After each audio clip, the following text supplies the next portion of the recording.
If you want more good content like this, come see me at menaregood.substack.com. It's free. We're building a great community. Come and check it out. Men are good, as are you. Indeed, men are good, as are the two men that are with me today, Stephen Baskerville, and this is Shaw. What a group. The Stephen Baskerville, you probably know, has written so many excellent books on the issue we're going to talk about today, and more. In my mind, he sees things 20 to 30 years ahead of most everybody else. And I really honor him for that, and I love him for that. So, Stephen, welcome, and I'm glad you're here with us. And this is Shaw. Shaw brings another interesting aspect to what we're going to talk about today.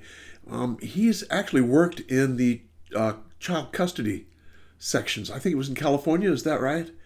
Yeah, child support. So Department of Child Thank you, Support child Services. support. And so he brings some information from on the ground, and Stephen brings some information from his vision of what's happening in the here and now. So what we're going to talk about is breaking the feminist lock on the family. Breaking the feminist lock on the family, because really families have been locked up, and we're going to find out just how they've been locked up. And let's start right now. Yeah, number one, welfare programs destroy families. What do you think, guys? Well, if I may, Please. this has been known from the beginning. People were noticing this back in the 50s and 60s, especially among low-income families. There was the famous warning issued by Daniel Patrick Moynihan in 1965 Right. in his report on the Negro family, in which he warned that families were being broken up because of welfare, and he showed that there was very, very serious social consequences in crime and substance abuse and truancy and all kinds of social pathologies. So this has been going on for decades, and there's never really a solution to it because it's pretty obvious. If you're going to allocate money entirely to single mothers, then you're going to get more of them. What's new in the 1990s, and this for a long time, this wasn't really a factor. We knew that fathers were gone from their families, that the welfare system was encouraging single motherhood, but there was no real need to demonize the fathers. There was no real, as long as the issue was about waste and fraud and things like that, you could look at it in fairly objective terms. What started happening in the 1990s was the feminists increasingly took over and politicized the welfare system and made it a vehicle for women's empowerment. And the Clinton administration also brought in this famous welfare reform in '96, which was kind of perfunctory. But one thing it did that actually made the system worse, it promised to clean up the waste, but it effectively transferred the waste to fathers in the form of child support. And so what happened was people had to account for the fact that there weren't families were broken up. The families were not being formed or they were breaking up. And so from then on, you had to demonize the men, and that's where the myth of the so-called deadbeat dads came Right. from Right. in the '90s, and you had to blame somebody for this problem. So that's the real revolution that took place, I think, in the 1990s, and where we are today. Yeah. And the feminists encouraged that, right? Absolutely. The feminists encouraged it, and then the conservatives jumped on the bandwagon. The welfare reform was kind of a collusion between feminists and conservatives, and the feminists wanted to demonize men for their own reasons and to make the system more lucrative and more powerful for themselves, and the conservatives wanted to save money.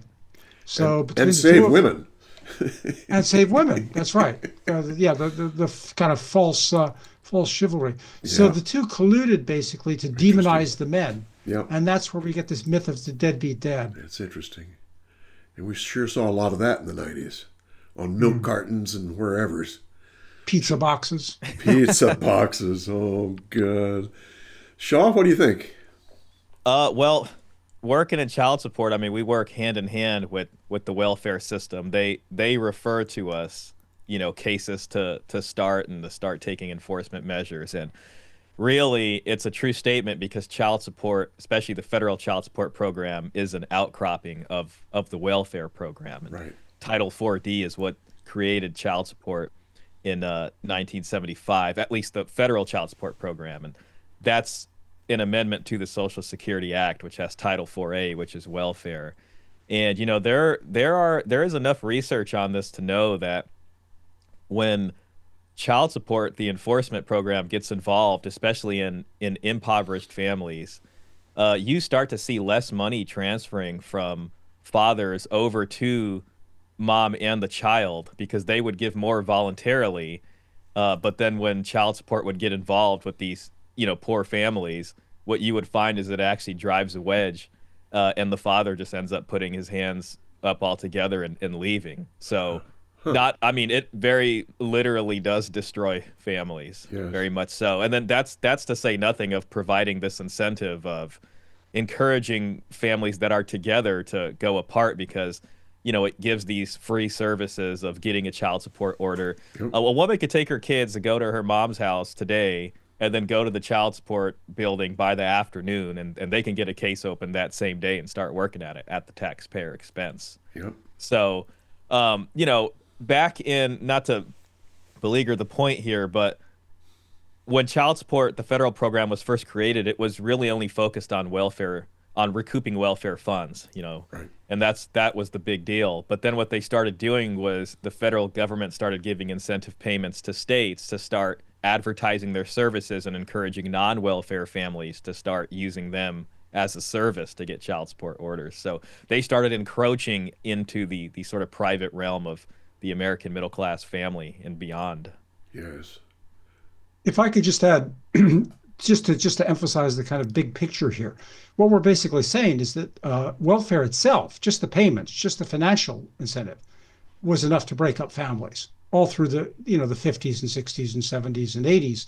Then you had these additional programs were brought in the case of child support, was to make the system more solvent, when of course it made it less. But that reinforced the anti-family nature of the welfare system because it incentivized mothers to divorce, it paid mothers to divorce, it subsidized divorces or never forming families in the first place. So you get multiple incentives. The original payments to the mothers marginalize the fathers, and then the additional squeezing the fathers for child support and made the system more lucrative for the mothers. And if you add domestic, in chronological order, child abuse programs and domestic violence programs, they had added another layer of anti-family incentives because child abuse was accusations of child abuse were used by social workers and sometimes by mothers to get the father out of the house, primarily targeting the father, even though fathers are responsible for a minuscule, biological fathers are responsible for a minuscule amount of child abuse. And often child abuse programs ended up catching mothers as well, because in the single mother homes, they were the ones responsible for most of it. Right. And then on top of that, so the emphasis shifted from child abuse to domestic violence. And domestic violence became a well-known weapon for further getting the father out of the home. And sometimes these multiple incentives can reinforce one another. For example, we have cases where mothers are told, if you don't bring a domestic violence accusation against the father and get him out of the home and get a restraining order, we will launch child abuse accusations against you. So mothers who don't want to divorce, who don't want to break up the family, will be told that if they don't divorce and don't kick the father out of the home using the domestic violence accusations, they will bring accusations of child abuse will be brought against the mother as well. The whole thing's a monster. It's a monster. It's just a monster, and it's eating families up, and it's eating fathers up. What breaks my heart is that fatherlessness has been shown in research, literally shown to cause certain problems in childhood. It's not just correlated. It causes these problems. It's amazing. And so our country, our government is crushing families on purpose. Let's see. Let's go to the next one. What's number 2? The federal government has no constitutional authority to be involved in family matters. Is that right?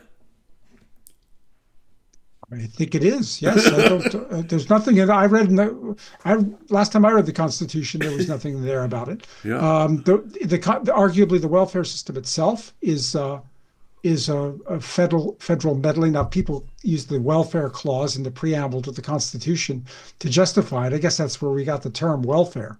Huh. But the Congress has the power to provide for the general welfare. But I don't think any of the founding fathers envisioned anything like this. Right. And then the multiple programs that are added on top of it, they have no incentive, they have no authority under the Constitution to provide for child protection. Child protection is or should be properly a police action, which policing is the matter of state and local governments. Yes. Domestic violence is obviously a police criminal action. There's no federal authorization for federal involvement in that.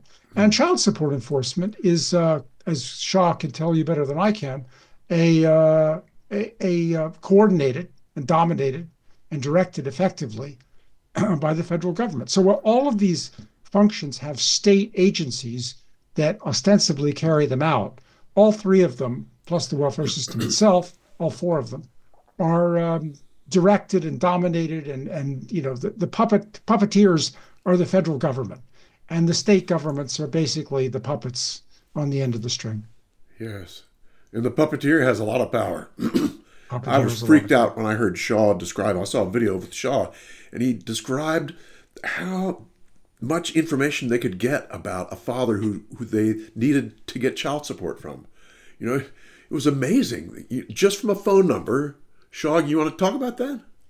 Yeah, I mean, as soon as you brought that up, I was able to see through my mind's eye myself back at my cubicle in child support, looking at the screen and being wowed with how much information I had on an individual at any given time. And, I don't even need to know their name. I could just get their phone number, plug that into a system, work backwards. I would get their social security number, past addresses, relatives' informations, relative social security numbers if I wanted it. And then from there, plugging in the social security number into our system that we had specially made, which interfaces with so many other databases. And then you can see all past jobs going back a long way, quarterly income, IRS information, bank accounts, licenses. It really just went on and on and on. So the story of child support is really interwoven with the big data. And, the 90s Yes. welfare reform that Dr. Baskerville brought up earlier is what helped to enable child support to get access to all that stuff. They Right. wanted to form the federal program to be more in line with what the model that IRS provided it. So they wanted to create it after, what IRS was. Right. And, right. Just to speak a little bit to the bullet point up there, Dr. Baskerville mentioned how, criminal courts and stuff would handle this. And child support used to be like that prior to the federal system barging its way in. I mean, California had, I think it was Penal Code 270, and that was, the obligation for parents to support their kids and families. So the DA's office would go after people who would abandon their families, and they had their way of taking care of it. But then what happened is the federal government came in and created their own program within these states, basically using a carrot stick approach where they'd offer welfare monies in exchange for the states doing family law basically the way they want them to. Right. And then this created a whole separate thing which moved these things out of criminal courts into family support court. And so this really represents an intrusion of the federal government sort of into the private lives of families, but as well as the states, because it compels the states with this, bribe of money essentially to start changing their family law codes around and to be more uniform throughout. And this is what it leads to really weird things. I mean, like before that, you can have a judge look at what enforcement actions to take and when to take them. But with child support, me sitting at my desk, I'm looking at a system that is just looking for a series of triggers. And when the number gets to a certain point, it triggers certain enforcement actions automatically.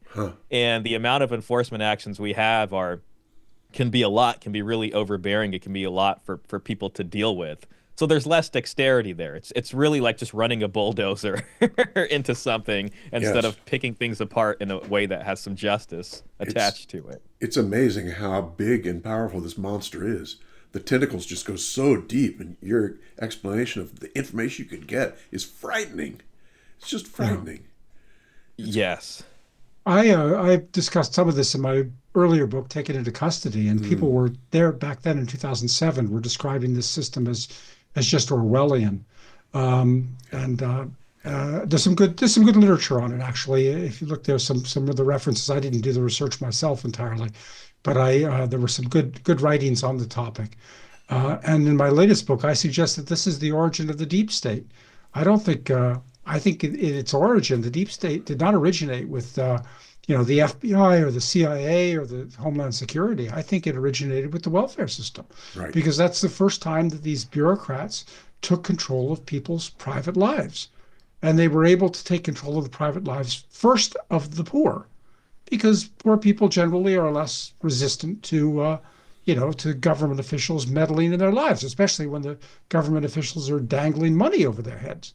So I think that's how the thin edge of the wedge of the deep state insinuated itself into our lives, and then from there you could argue it spread to the judiciary through the family courts and into the law enforcement. So I think Right. a good scholar should look into this. Yeah, yeah. It's interesting, the connections between the deep state and all that we're talking about today.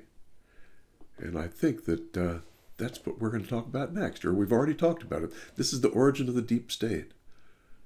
Is that and the tentacles are a big part of it. I mean, just look at what they can do. You know. Yeah.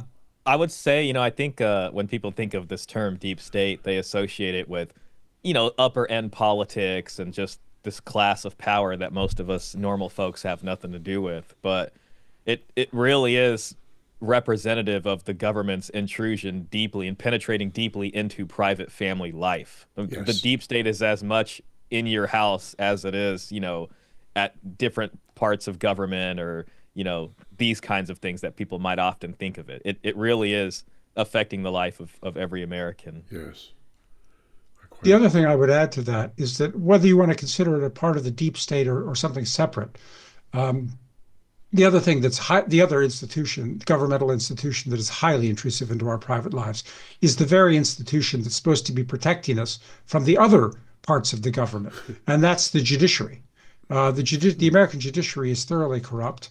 I believe that the rot starts in the feet, in the tail, if you like, the family court system, not the federal government.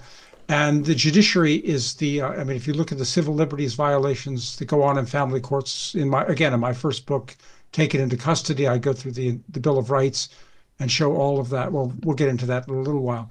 But my point is here that the judiciary also needs to be looked into. We hear a lot about the deep state. MAGA Republicans, President Trump, others are going on a lot about the deep state. I haven't heard much from President Trump or any of his officials on the corruption of the judiciary, even though he himself has been a victim of lawfare operations and Yes. judicial corruption.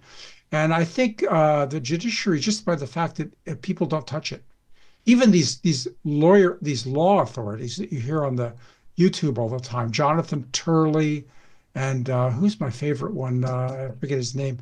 Um, they're very good. They're very good on the deep state. They're very good on the corruption of the Biden administration, but they don't touch they won't go after the judiciary.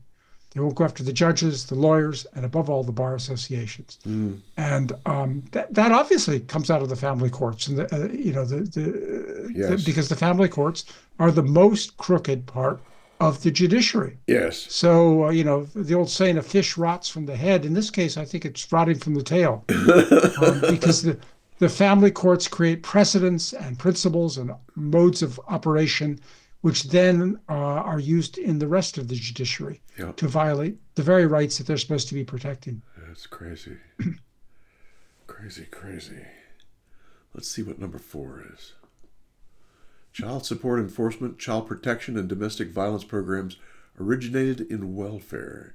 We talked a little bit about that before, but that's an important thing, I think, to know, is that all of these things sort of sprang from the depths of the welfare piece to begin with. And the government has then taken it and turned it into these tentacles that go out and seek out citizens to do their bidding. Crazy stuff. What do you think? I can, expand on the child support, Good. part of that. I know I Good. talked a little bit about it earlier, but welfare and welfare has undergone changes too, but it was originally intended for families that had lost their husbands in the war, and Right. there were these kids that were without a father in the house, and they actually needed help. Yes. So the government came up with this program to help them, and back then the out of wedlock birth rate was very low. It was less than 5%. Right. And that had always kind of been a thing, you can say, but it was very low, and societies had this kind of separation between what was private family law and public family law. And if you were needing to be a burden on the state and take money from the state to support your family, then the state would say, well, we have some business being in here now in order to try to correct this problem. But as time went on, Congress starts to take note that out of wedlock birth rate is now hitting 25% in the mid 70s, and they're trying to figure out what to do. And that a lot of the families, well, single mothers with children that are receiving welfare are not these widowed mothers who were originally married. They were people who were never married. They just weren't living together. Yep. It was nothing from what its original purpose was. So they created child support to try to recoup welfare funds. And then it was only focused on that. But then you start to see, as Baskerville elucidated, these kind of different ideologues and feminists and things come in and start to take advantage of these programs and expand them and really change the understanding of what they were there originally for, to become more entitlement programs instead of poor relief. So you start to see public family law breaking down this wall that used to exist between private family life and sort of a public legitimate reason to come in and have some rules for impoverished families who are living off, the government money, federal tax, or excuse me, just American taxpayers. And so then it starts to become the monstrosity that we're discussing now. So it really is an outcropping of welfare, and it was sold as trying to get welfare monies back. But, listen, I worked for over 5 years working these cases, talking to people, and I know that the hardest cases to collect money on is welfare cases. Oftentimes it's like trying to squeeze blood out of a turnip. They don't have over-the-table jobs. You're trying to get money from someone who's a gangbanger, who's selling stuff on the corner. I can't send a wage assignment there. So, what child support did is that they expanded into non-welfare families because it's easy to find money from them. They're working legitimate jobs. We don't have to go pick them up by the ankles and shake coins out of their pockets. We can just send a wage assignment to their job. Interesting. And then what this does is it enables child support to say, look how much money we collected, and we sent this home to families as if they're doing something good. But then when you look at the welfare cases, which were about 60% of our caseload, they're barely even getting any of that money back. And then it costs so much in caseworker hours. It's taking them, they're probably never going to get the money. Of the little money they do get, it costs a lot of. It's not cost effective to get it because you have to have this whole agency working trying to get this money somehow.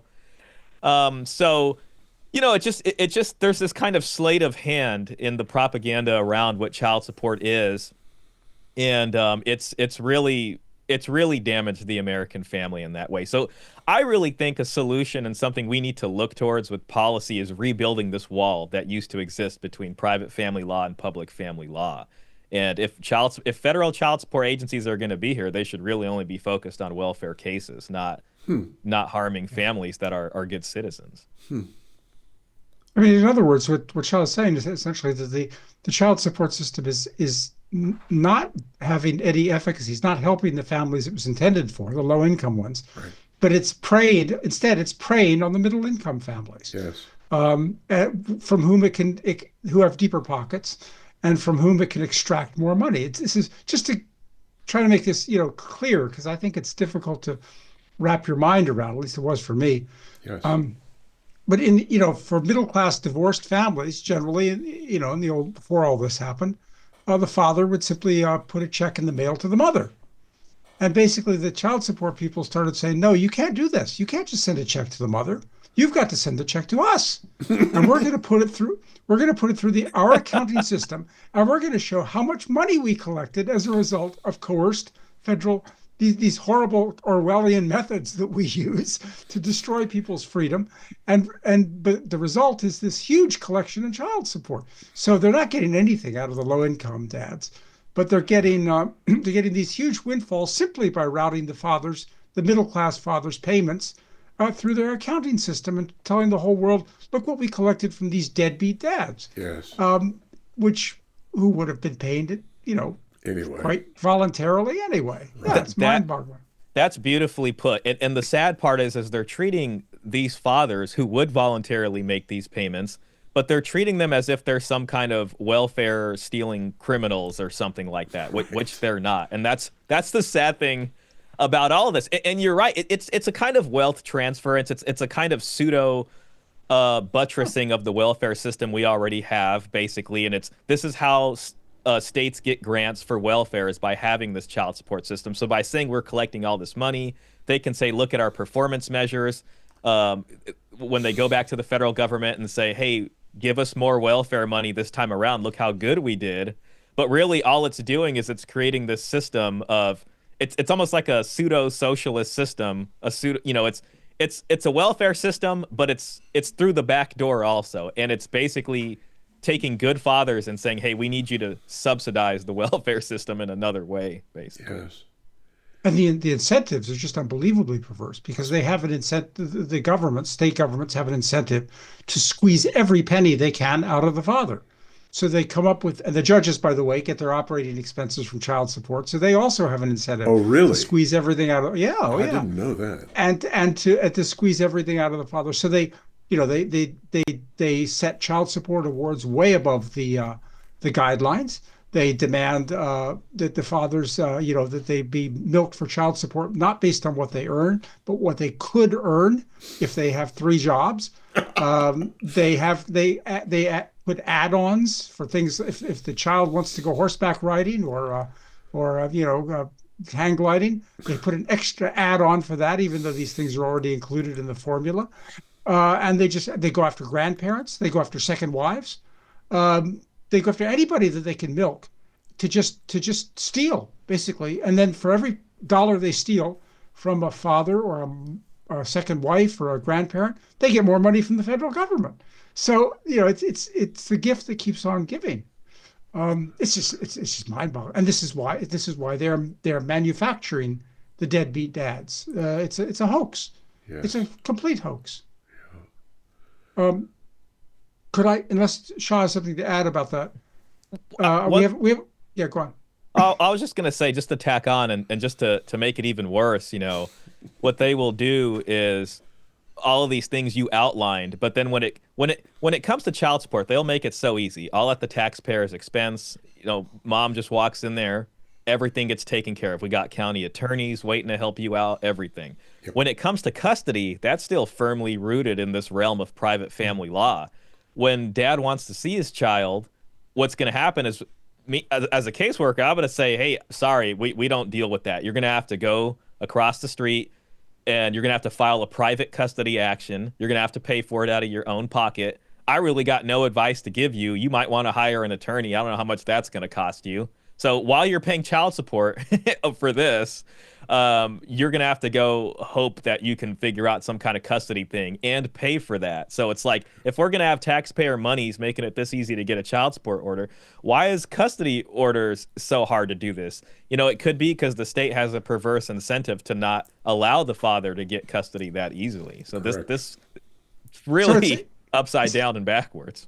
Yeah, no, the states have an incentive to no shared parenting, no equal custody, sole mother custody. They get more money from the child support. Yes. And then, as Shaw says, it's the bureaucrat's plea, isn't it? You say, well, they took my children away, and they say, well, we didn't take your children away. The office down the hall took your children away. We take your paycheck away, and then the next office down the hall, they take you away. And this is you got to go talk to them if you don't like it.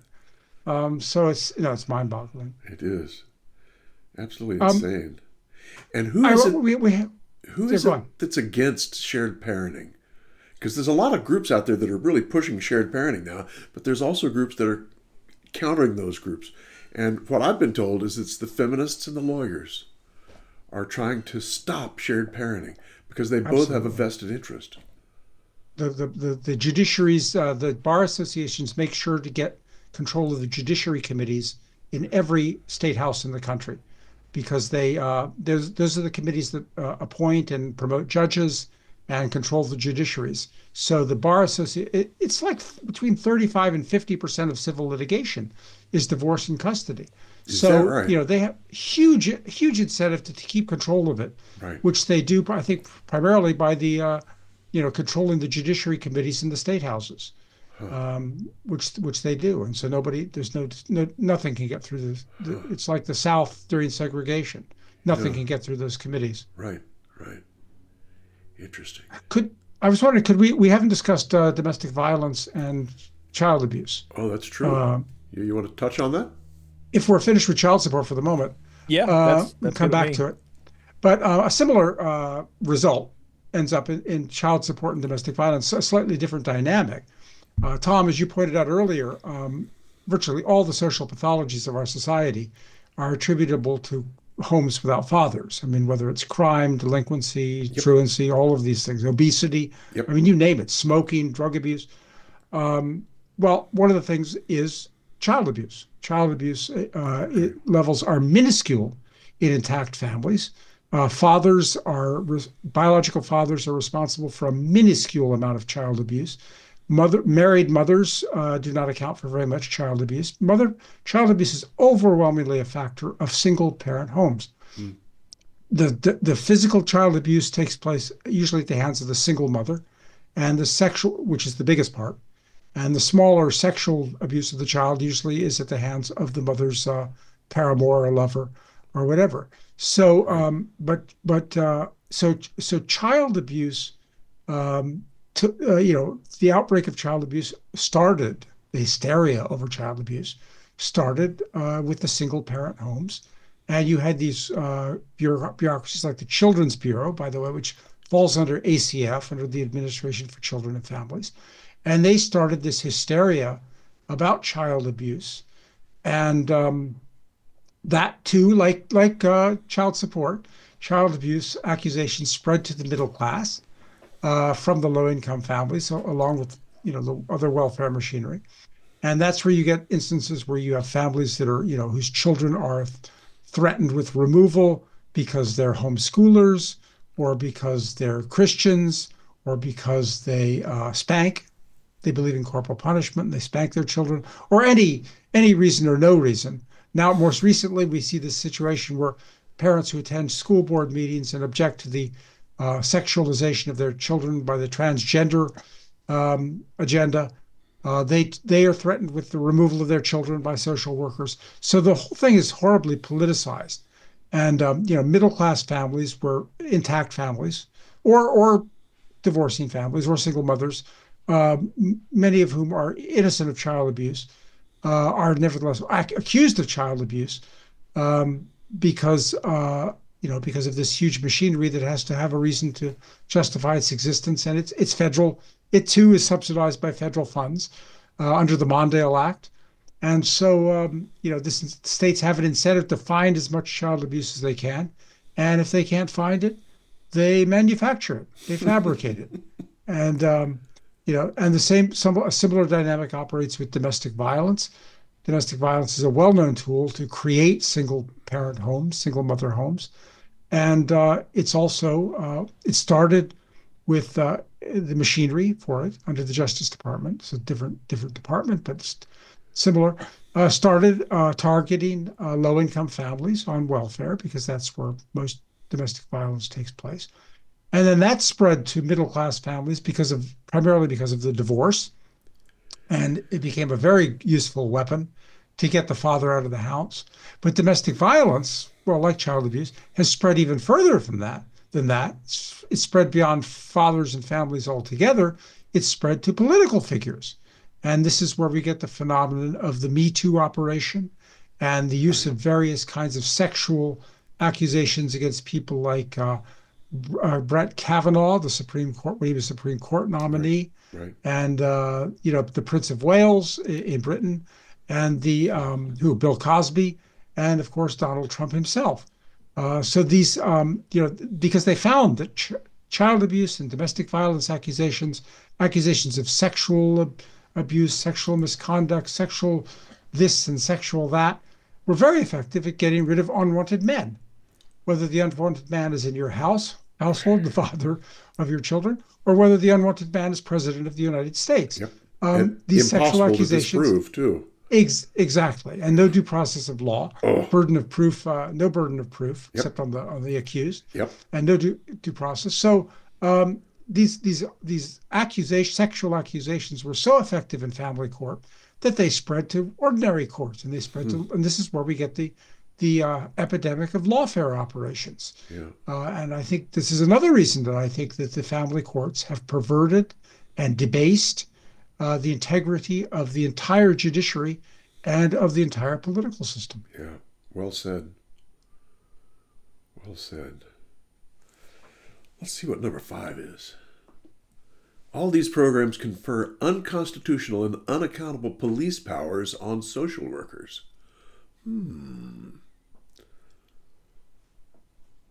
What do you think, Stephen? Well, there you go. All three of these forms of social workers are basically plainclothes police. Child support, child abuse. They have the right to take the power to take away your children. Oh boy. Domestic violence is a criminal accusation, Yep. though it's not adjudicated like a criminal. Child abuse nor domestic violence are adjudicated as criminal accusations with due process and jury trials. They simply throw you out of your home or take away your children or whatever. And Sean, I'm sure, could tell you, child abuse, child support caseworkers are also effectively social workers and plainclothes police. So all of these conferred enormous power on social workers. I might say feminist social workers, Yes. feminist social workers who didn't like men very much, increasingly over the decades. But they're not limited like police, uniformed policemen who have to observe certain constitutional rights and protections for the citizens they interact with. But these plainclothes police and social workers aren't limited in this way. Yeah. And they are ideologically driven, I can tell you that. Absolutely. Oh my Absolutely. gosh. I've got, some guys who are in social work school will email me and talk about what's happening to them in the MSW programs these days. It's unbelievable. I mean, they're literally treated like prisoners of war. I mean, that's the only thing I can think of. It's just so incredible how they're treated. They can't say anything about feminists. They can't say anything about women. In fact, they better not speak at all. There was actually a peer-reviewed research, Deal and Hyde did this, it was 2010 or so, where they interviewed some male social work students about what was happening in their classroom. And over again, they said the same thing. We're not allowed to speak. We're seen as second-class citizens. We're seen as the oppressor. And if we try and challenge that and say, no, I'm not an oppressor, we get thrown out. It's unbelievable. It's just crazy. Very interesting. The schools are something needs to happen with that. Something needs to happen to make. I mean, you need schools that are teaching people how to do therapy, to love both men and women. If you've only got one side of things, it's like, this is crazy. It's insane. Yeah. Yeah, social work somebody needs to write a good history of social work and how it became politicized and ideologized over the decades. Yeah. Because it's a fascinating study. If you look just very briefly, in the old days, poor relief was primarily conducted by women. Yes. Christian women organized by churches, Yes. paid for by their, financed by their husbands. Yes. They not only distributed, food and shelter and other benefits. They also inculcated sexual morality, Christian morality. Exactly. And they discouraged, they refused to tolerate single out of wedlock sex and out of wedlock birth. Right. And that was the way that also. I mean, we laugh at that, we ridicule that nowadays, but that's the way to eradicate poverty. If you really want to eradicate poverty, you've got to stop the out of wedlock births. Yep. But instead, what happened around the turn of the 20th century, about 100 years ago, was the Christian women, the charity workers, were gradually replaced by professional social workers, bureaucrats, who had exactly the opposite, two opposite incentives. One was a bureaucratic incentive to create and prolong and exacerbate as much of the problem they're supposed to be solving as possible. In This other is words, the they had a government. vested interest. Yeah, This is they what had the a government vested does. interest. Exactly.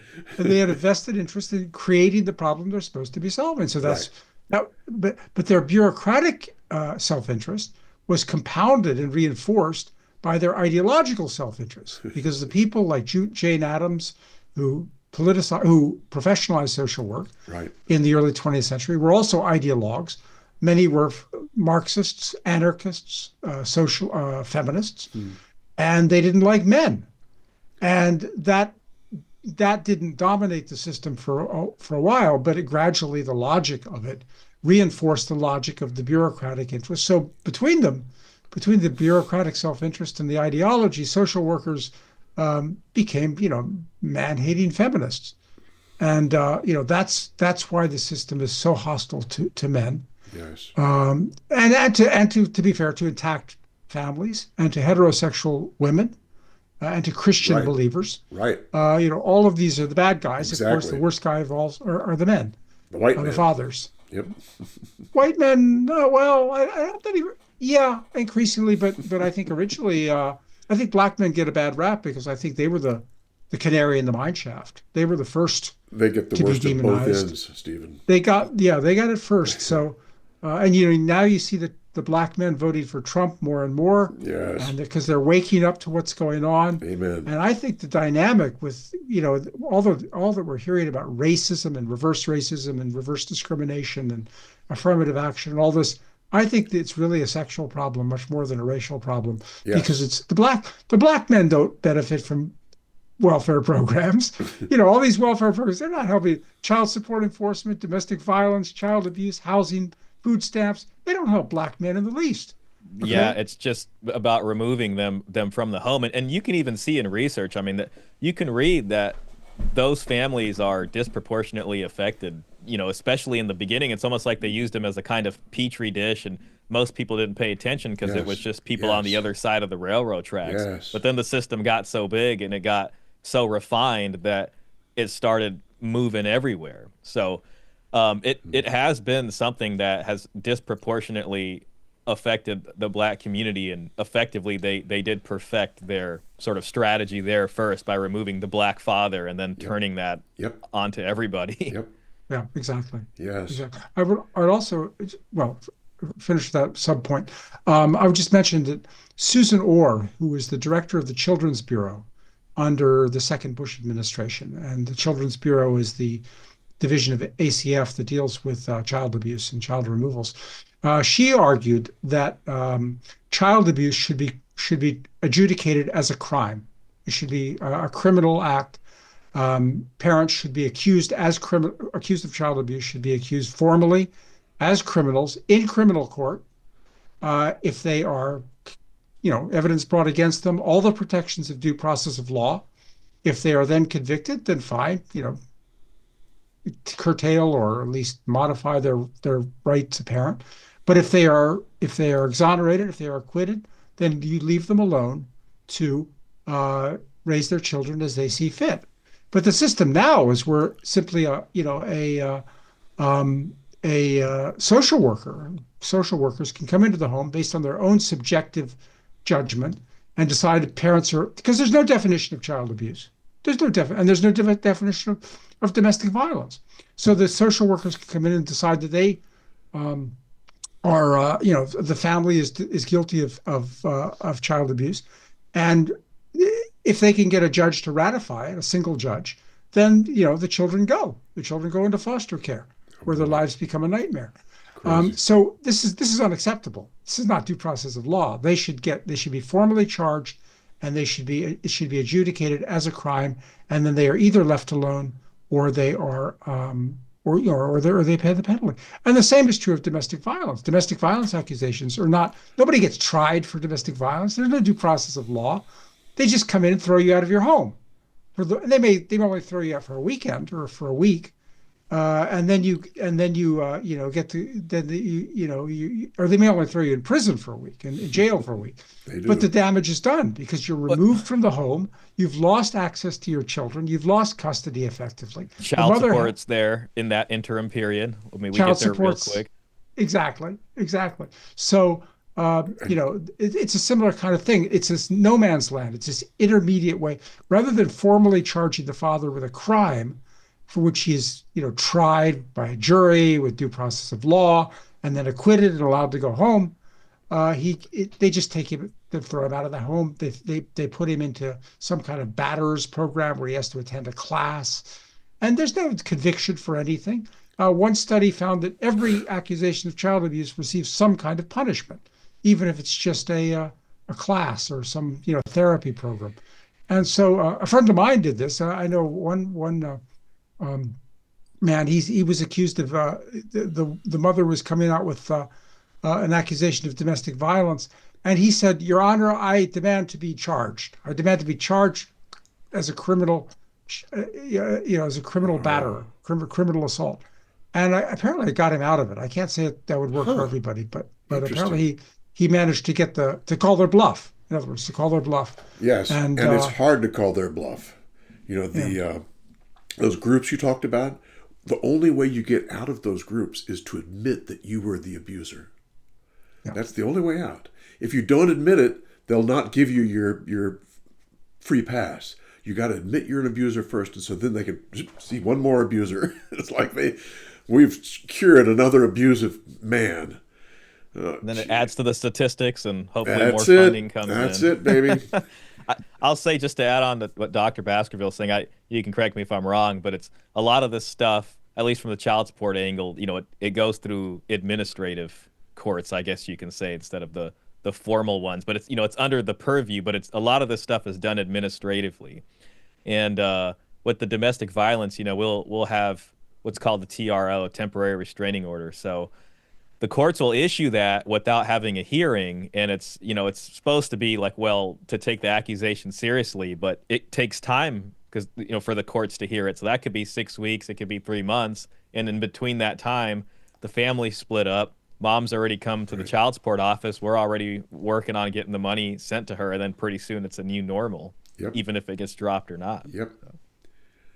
Could I just add something to that? I think is Absolutely. important for all Americans to realize is that this idea of specialized courts is very unhealthy and very dangerous. The Huh. very fact that we have administrative courts, family courts, some people want to now create domestic violence courts.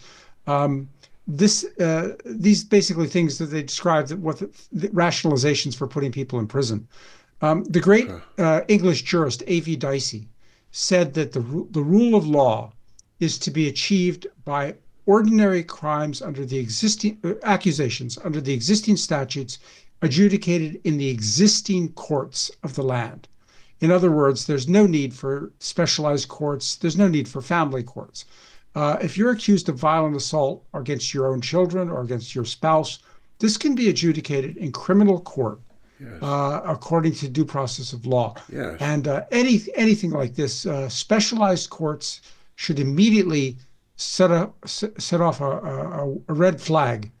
We should be very suspicious of this, and they should be strongly discouraged. Yes. Quite agree. Quite agree. All right. Let's see what number 6 is. The unconstitutionality and authoritarianism of these programs threaten the freedom and civil liberties of all Americans, not just fathers. Yeah. I think we've touched on a good amount of that already, but Yep. I mean, yeah, absolutely. I mean, just with child support, the amount of information and the amount of data that's just taken about you that you don't know is being held and put in a database somewhere already represents this kind of intrusion into someone's individual privacy. Yes. So I just to start it off there. Yep. I'll just mention that uh, a few things that we haven't talked about briefly on that, but in my first book on this topic, Taken into Custody, I have a chapter where I go through the Bill of Rights and the Constitution, and I show that just virtually every uh, clause or civil liberty or protection is violated on a routine basis in family courts. And just to mention a few, freedom of speech and freedom of religion. In the First Amendment, fathers are told that they can't take their child to a certain church, or that they must take their children to a certain church. Websites are taken down. They're punished for publishing articles in the newspaper. The Fourth Amendment prohibition, protection for unreasonable searches and seizures is obviously violated on a routine basis. It couldn't be any more obvious. The contract clause of the Constitution is violated because the marriage contract is simply abrogated on a so-called no-fault basis. The courts have actually held that there are ex post facto laws have been passed, and acts of attainder, bills of attainder. The Supreme Court has held this famous Elizabeth Morgan Act was held by the Supreme Court to be an act or a bill of attainder. The very concept of due process of law. I mean, you name it. There's hardly a civil liberty or protection in the Constitution that isn't violated on a routine basis. Even the Second Amendment on the right to bear arms. If you get a restraining order against you, you lose your right to own firearms in certain jurisdictions. I think perhaps all of them, for all I know. I mean, you name it. I'm sure I've left out several of them. But this is just it's unbelievable how the Constitution may as well not exist as far as the family courts are concerned, and especially these specialized police functions that are operated by the welfare social workers and others. Well said.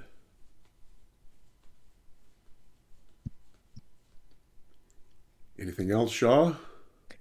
I mean, I just like to reiterate the point that, we have this sort of welfareized version of family law, and it lacks the proper dexterity to be able to look at a family and understand it, administer justice for that family, or see what that family really needs. It's more akin to a bulldozer that's just going right over the American middle class and even the upper class, to be frank with you. I mean, nobody really escapes that. You hear about athletes and these high profile cases that get caught up in that same child support system.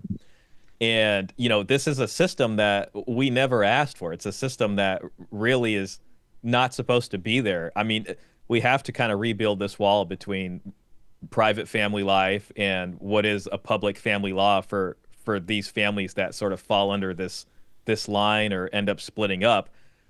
Then okay, I can see the state coming in and doing something about it because the state is spending money on them.